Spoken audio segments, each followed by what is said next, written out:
Olá, no ar, programas Ideias em Debate. Hoje o nosso entrevistado é o Wilson Camilo. O Wilson é presidente do Sindicato dos Agentes Penitenciários do Estado do Rio de Janeiro. O sindicato representa hoje 8.000 trabalhadores que vivem no fio da navalha. É um trabalho insalubre e um trabalho inseguro, visto que hoje os presídios brasileiros são uma verdadeira, bomba prestes a explodir a qualquer momento. Nós sabemos o que está acontecendo lá no Norte e Nordeste, entendeu? Com os presídios lá, essas chacinas, essas mortes que vêm ocorrendo dentro dos presídios, é uma coisa impressionante. E isso leva insegurança para o trabalhador que está lá dentro, para o agente penitenciário, para o segurança dos presídios, né? E o Estado, me parece que não toma uma atitude mais enérgica no sentido de conter o que vem acontecendo. Camilo, nós sabemos que no Rio de Janeiro várias facções atuam dentro dos presídios, né?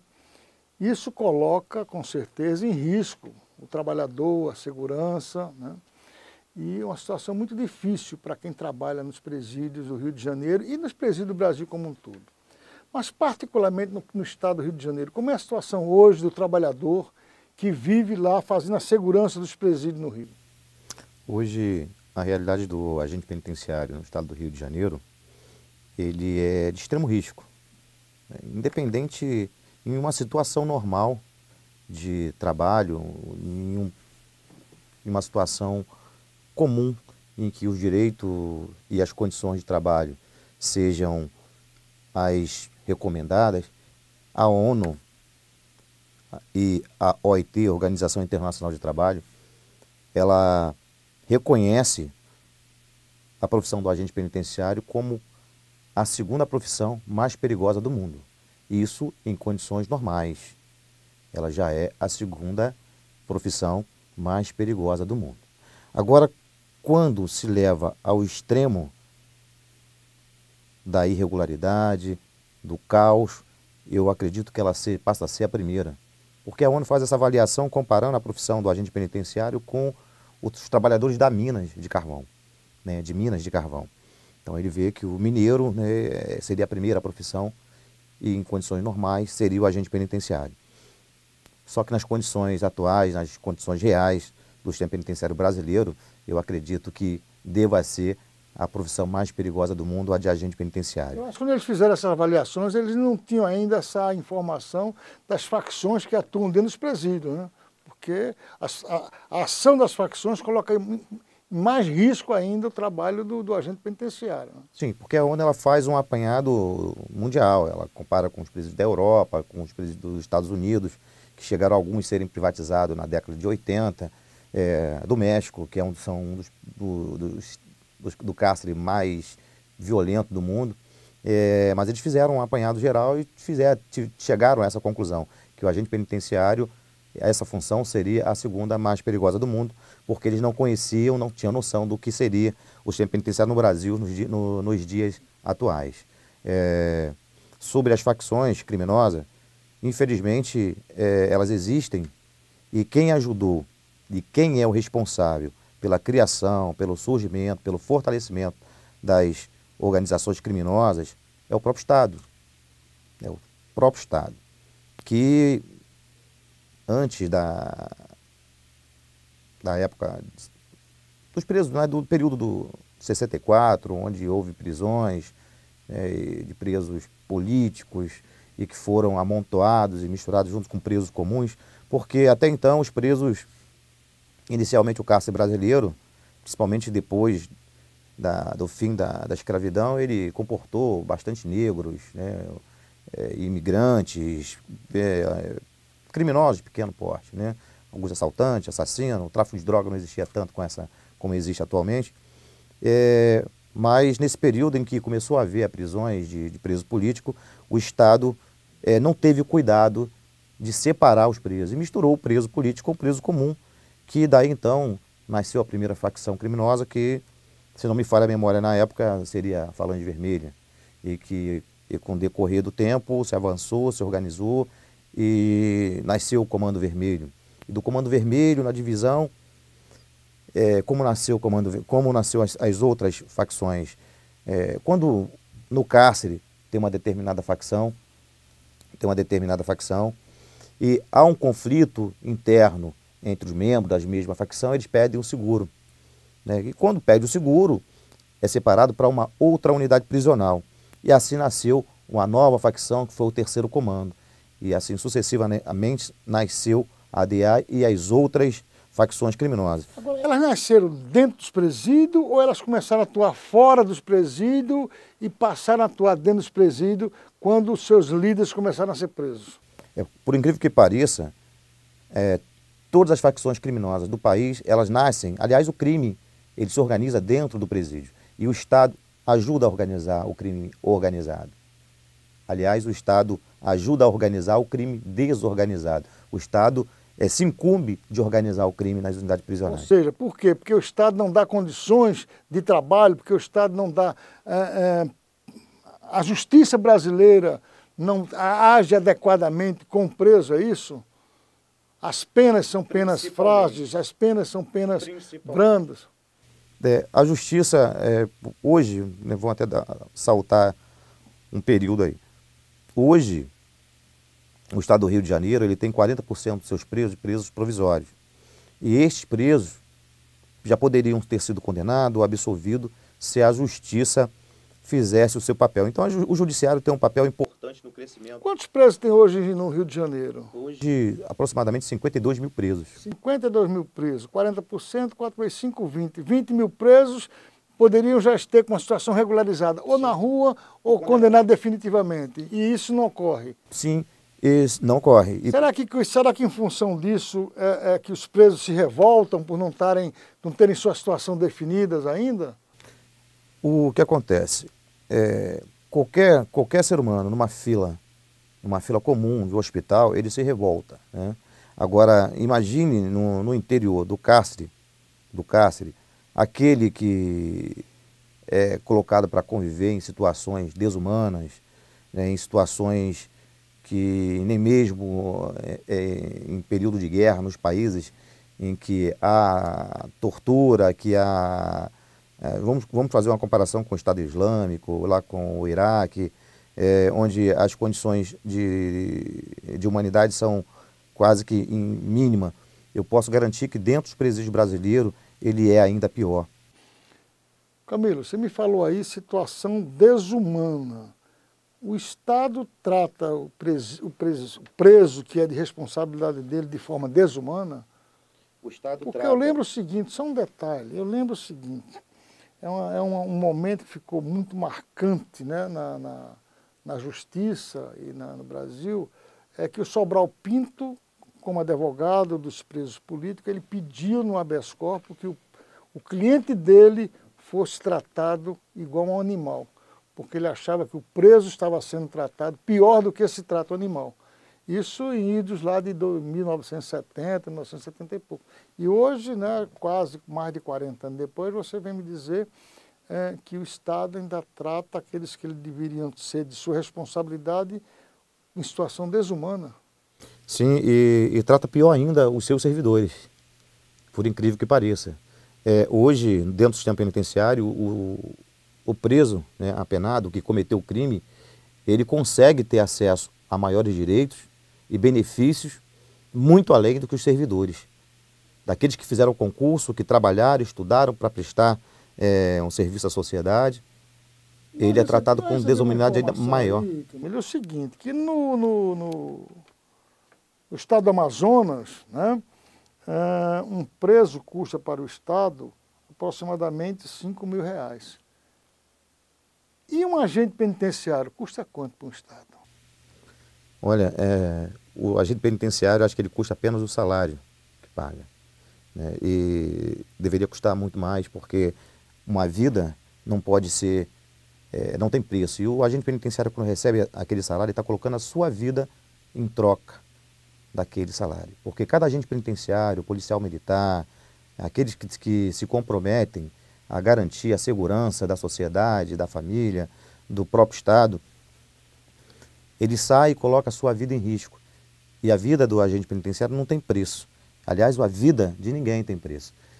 O Estado, então, gasta mais com preso que com um agente penitenciário? Sim, os direitos concedidos aos presos são maiores do que aos servidores, aos agentes penitenciários. Isso não cria um desestímulo ao trabalho, não, Camilo? Cria pelo seguinte, cria uma certa desmotivação e um desânimo, porque você vê, em determinado momento, a própria sociedade, ela se preocupar mais quando morre um preso, não que não seja, que não tem que se preocupar, mas que nós temos que nos preocupar quando morre qualquer ser humano, porque a vida do ser humano, seja ele quem for, ela tem que ser valorizada. Mas nós presenciamos cotidianamente, dioturnamente, diariamente, sendo redundante, a morte de um presidiário causa comoção pública, comoção nacional, comoção da imprensa, em geral.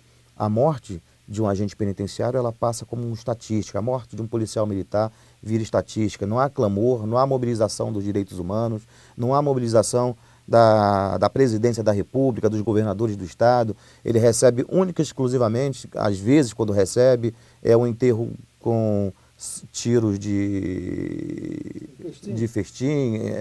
E na maioria das vezes, as suas viúvas ainda ficam desamparadas, porque o Estado faz o máximo para que não seja pago o seguro ou a pensão. Ele cria dificuldade para tudo isso. E nós presenciamos recentemente, lá em Manaus, o Estado dando celeridade à indenização da família dos mortos no presídio, como se as vítimas daqueles mesmos, na sociedade comum e os próprios servidores, a vida deles não tivesse a mesma importância. Não queria que tivesse mais importância, eu queria que tivesse a mesma importância. Agora, Camilo, me diga uma coisa, eu quero que você me fale o seguinte. Hoje, por exemplo, a gente sabe que o que vem ocorrendo nas penitenciárias brasileiras são questões envolvendo briga de facções. Quem quer assumir um comando aqui, quem quer assumir outro comando lá. Isso transforma as penitenciárias num verdadeiro barril de pólvora. O que está acontecendo no Norte, no Nordeste, pode se espalhar pelo Brasil? Então você vai me responder essa questão de se esse barril de pólvora poderá ter um rastilho que ocorrer no Brasil como um todo. Nós voltamos já. O sindicato quer saber de você. Fala aí, comerciária. Meu nome é Rita Angélica, trabalho no comércio há 3 anos. O que eu sinto trabalhando aqui é o prazer de estar conseguindo construir o meu sonho aqui, onde eu estou hoje. Que é estar fazendo o meu curso, a minha faculdade e a partir daqui estar construindo algo maior que eu quero para frente. No meu serviço eu sou faturista, eu gosto do que eu faço, eu entrei aqui como caixa, hoje eu consegui subir de cargo, gosto do que eu faço aqui dentro, ajudo no que eu preciso, sempre fui esforçada para o que eu faço, desde de outros serviços que eu tive ao que eu tenho hoje. Eu sou comerciária.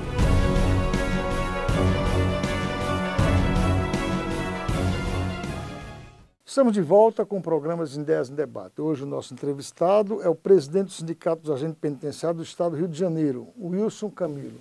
O Wilson está aqui nos relatando a dramática situação em que vive os agentes penitenciários, não só do Rio de Janeiro, mas do Brasil como um todo. Agentes penitenciários que são mal remunerados, essa é a grande verdade. Além de serem mal remunerados, eles não têm o reconhecimento do Estado pela profissão que exercem, uma profissão insalubre, uma profissão insegura. Em algumas situações, né, que nós estamos ouvindo aqui, os presos têm mais privilégios do que os agentes. Não é que o preso não tem que ter seus privilégios, tem que ser tratado como um ser humano, mas inclusive o Estado chega a gastar mais para manter um preso em condições insalubres do que o salário, né, de um agente penitenciário que está ali colocando em risco a sua vida, colocando em risco a segurança da sua família e não é reconhecido pelo Estado, né, pelo Estado brasileiro, né, como aquele agente que deveria ter uma remuneração mais adequada. Mas a pergunta que ficou no ar aqui é o seguinte: o que está ocorrendo nas prisões do Norte e Nordeste é seríssimo, né? E o Brasil como um todo está preocupado. Camilo, existe risco disso se espalhar pelo Brasil afora? Sim, existe o risco e eu aponto a causa. deste problema. Eu acredito que todos, inclusive toda a sociedade deve estar atenta, e se não ficaram atentos, eu espero que após essa declaração eles comecem a observar, é que o presídio de Manaus, ele era administrado por um policial militar. O presídio de Roraima, ele é administrado por um policial militar. O presídio de Natal, ele é administrado por um policial militar. E nenhum deles é administrado por um agente penitenciário. O grande problema do sistema penitenciário do país, porque ele é gerido por pessoas que não são profissionais da área, porque são por pessoas indicadas politicamente, não conhecem o sistema penitenciário. A gente presenciou no cenário nacional a grande mídia, toda a rede, tanto televisiva, jornais, rádio, chamaram o presidente da OAB, Comissão de Direitos Humanos, chamaram o bispo, o padre, até o Papa falou sobre. Eu não vi ninguém chamar o agente penitenciário. E se tem alguém que entende que possa gerir o sistema penitenciário, é quem trabalha, é o profissional da área. É quem convive com o preso dioturnamente. É quem sabe do problema do preso quando ele acorda, quando ele vai dormir, quando ele vai para o almoço, quando ele sai para a transferência, quando ele tem uma dor de barriga, quando ele precisa de um atendimento jurídico. Quem convive com o preso cotidianamente é o agente penitenciário. Quem conhece o preso por um olhar é o agente penitenciário. Quem sabe os pontos de fuga em uma unidade prisional, conhece a mania de cada preso, de cada interno, de cada apenado ali presente e até de sua família, é o agente penitenciário. Então, é extremamente absurdo o Estado não perceber que quem tem que gerir o sistema penitenciário é um profissional da área. E como se faz isso? Tem que se investir na carreira, profissionalizar, reconhecer constitucionalmente esta carreira, para que os aventureiros, que são aventureiros, indicados políticos, que assumem presídios, em sua maioria com objetivos de empilhamento de recursos para bancar a campanha de Caixa 2, porque é assim que funciona. Infelizmente é assim que funciona. E vou dizer, para que todos tenham conhecimento, do seguinte: o gestor indicado politicamente, ele tem a insegurança de agir por vontade própria. Porque eu sou nomeado, eu não tenho garantia profissional de estar ali, eu não sou um profissional de carreira. Se eu descumprir uma ordem hierárquica do meu governador ou do meu presidente da República, em caso de presídios federais, e dar direcionamento a determinada forma de administrar, em que eu não vá desperdiçar o dinheiro que vem do Fundo Penitenciário Nacional, que é exclusivo para investimento nas condições de trabalho, nas condições de vida do preso, mas em algumas gestões eles desviam esse recurso para determinadas compras que não têm significado nenhum. Vou dar um exemplo agora recente. No Rio, nós estamos em pleno verão, com sol de 50 graus, de sensação de 50 graus, o Estado fez uma licitação de casaco de frio, de 100 mil casacos de frio. Casaco, no verão, sensação térmica, 60 graus. Tem algo errado aí, né? Não pode ser sério, né? Alguém chamou a comunidade prisional. Quando eu falo comunidade prisional, eu estou incluindo todo mundo, o familiar do preso, o preso e o servidor, para saber qual é a prioridade que tem dentro dessa unidade prisional. O que precisa? Está morrendo alguém? Não, isso não é questionado, isso não é participado, porque existe interesse que aquela empresa de casaco venda seu produto e que alguém, só Deus sabe quem, vai lucrar com aquilo, menos o sistema penitenciário. Os diretores de unidades prisionais hoje, eles são nomeados, são cargo de confiança, até porque nós não temos um plano de carreira a nível nacional em que você entra agente penitenciário, depois vai a inspetor, vai a chefe e chega a diretor, ou sequer um concurso para diretor que dê a estabilidade e a segurança jurídica para administrar. E isso não acontece. Os cargos são comissionados, são de livre nomeação e de exoneração. Se porventura algum diretor tomar a iniciativa de dizer, olha, esse preso do Comando Vermelho não vai ficar ali porque é inseguro. Pode causar um transtorno, pode ser possível que algum agente seja morto ou que algum outro preso esteja morto. Ele toma aquela atitude. E se a facção ficou insatisfeita, manda o recado para a comunidade liga para o político vem cá e tira aquele diretor e troca.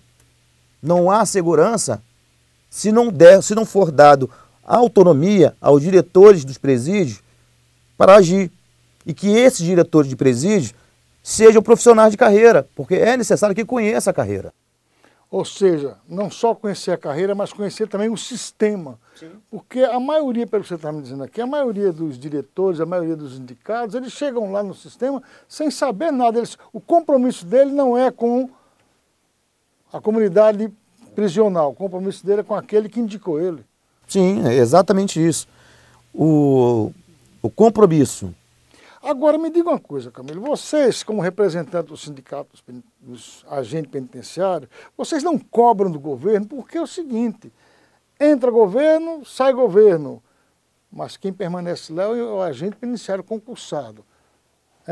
Hoje, né, o governador, o ex-governador Cabral está lá num desses presídios. Cometeu alguns equívocos aí durante a sua gestão, está lá num desse presídio lá. Amanhã pode estar outro governador também num desses presídios. Sim. Não é verdade? Pode estar outro também lá nesse presídio. Mas o agente penitenciário vai lá, fez concurso, está presente lá, e ele não tem a força, assim, entendeu? Ou seja, a força, não a força política, evidentemente, porque pelo jeito que você está me dizendo aí, a força política vem, né, de fora daquele que está lá naquele momento. Mas ele não tem essa força de união para dizer assim, olha, nós precisamos mudar o sistema penitenciário brasileiro? Sim, nós precisamos. Nós precisamos, inclusive, de levar a sério o sistema penitenciário e não ver o sistema penitenciário como mercado. Porque a superlotação hoje no sistema penitenciário, ela não é por acaso. O sistema penitenciário, para quem assistiu aquela grande obra de arte, não me falha a memória do autor, Tropa de Elite, ele faz uma analogia quando o PM, né, podia ser ele está falando policial, porque o filme não atribuindo essa prática à polícia militar, né, porque infelizmente a questão da honestidade ou da corrupção, isso isso é inerente a qualquer categoria. Nós temos juízes que vêm de sentença também. E o que ocorre? Existe uma superlotação programada. Porque assim como uma comunidade não é só uma boca de fumo, não é um consumo de droga, numa comunidade se consome luz, se consome água, se consome gás, se consome internet, gatonet e uma série de outros, fazem compra, tem armazém. Então o tráfico se instala nas comunidades e quase que monopoliza, né? Aliás, quase não, monopoliza o comércio dentro das milícias, né, que surgiram agora no Rio de Janeiro. Essa prática não é só exclusiva da milícia, é todas as facções. Eles descobriram isso, né? Não é só a milícia. Hoje todas as facções praticam essa exploração econômica dentro das comunidades. E dentro das cadeias.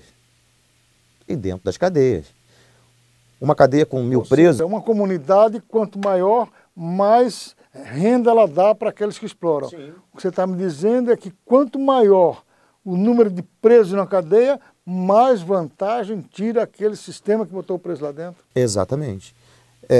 Quanto maior o número de encarcerados, a empresa de quentinha, que fornece alimentação para o Estado, vai vender mais quentinha. A empresa que fornece... E certamente essa empresa de quentinha foi indicada por alguém que tem interesse que ela atua lá dentro. Nós sabemos como funciona o país. É o mesmo, quanto maior o número... Um casaco de frio para presos que estão numa temperatura de 50 graus também vai vender mais, tem mais interesse. Vai ter mais casaco para vender, né? Da mesma forma, o tráfico, como existe dentro da comunidade... existe dentro do presídio que está maior também. Também vai vender mais droga. É interessante para o próprio traficante que está dentro do presídio o consumo de droga lá dentro. Tem mais pessoas para consumir. E há um bom tempo cresce dentro do sistema penitenciário a máfia das cantinas.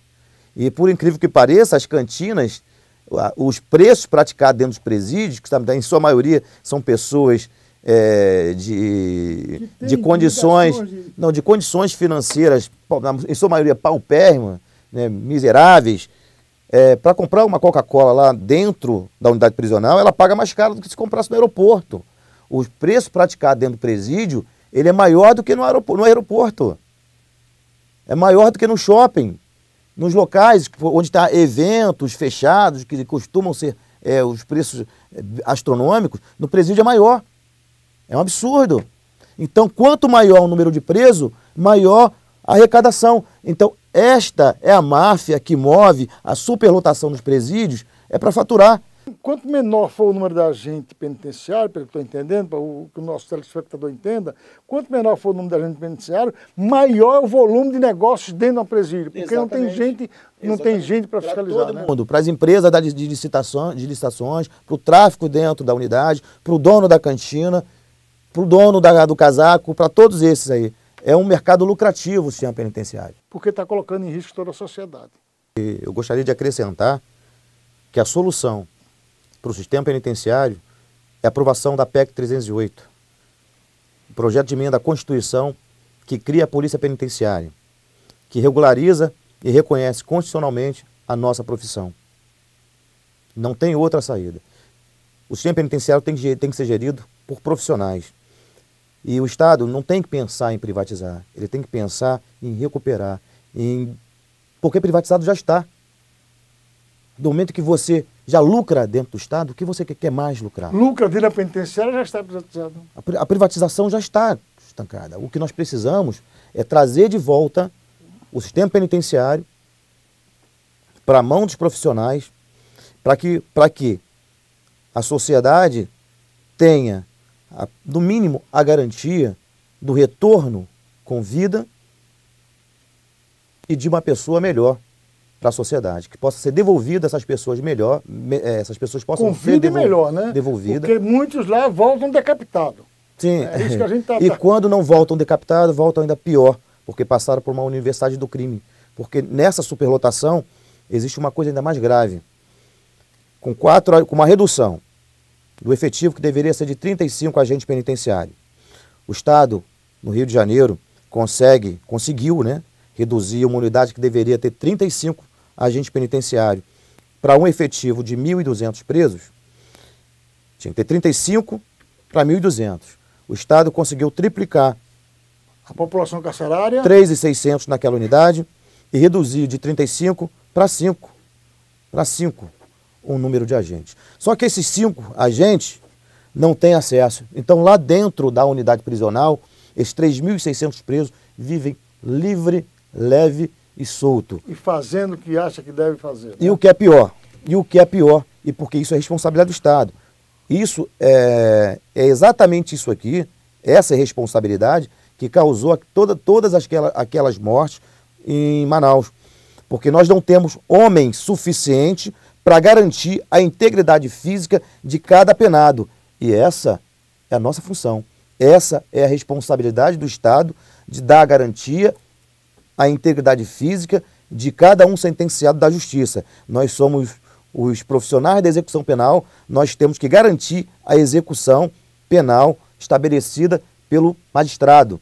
E na execução penal no Brasil, não prevê pena de morte.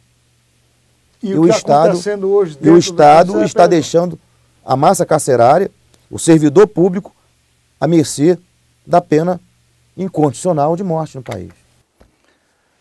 É duro a gente ouvir tudo isso, né? Mas muito obrigado pela sua entrevista. Infelizmente, nosso tempo esgotou. A televisão tem tempo, né? Eu não posso extrapolar o tempo que a gente tem no nosso programa. Muito obrigado e até o próximo programa.